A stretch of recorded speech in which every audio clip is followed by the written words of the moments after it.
Alright, I'm going to tell the story as accurately as possible, which, considering it happened back in the 1980s, means it's somewhere between the truth and one of those awful made-for-TV movies. Now, when I was a teenager, I was a paper boy in my hometown of Pardeesville. Now, let me be clear, I did not have the good paper route. You know the one. Big houses, Christmas tips, envelopes with actual money in them? Nope. That route went to three girls whose dad worked at the newspaper. I had the other route, which meant some nice people and a solid collection of absolute weirdos, including some who should not be trusted with power tools. And today, I want to tell you about one of them. We'll call him Elroy. Now, Elroy didn't just live in his house. He experimented on it. And at some point, he ripped half of it down. Not renovated, not remodeled, just cut it in half. Yes, you can see the rooms from the street. The bedroom, bathroom, half a kitchen. He always said he was fixing it up, but it never happened. I'm pretty sure it's still sitting there today, surrounded by weeds, raccoons, maybe a ghost or two.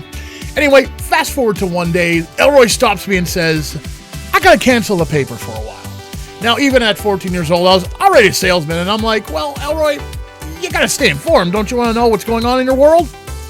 He shut me down immediately. No. Then he says, I'm going out of town for a while.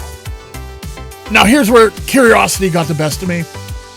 Because remember, this is a man who removed half his house. So I ask, oh yeah, where are you going?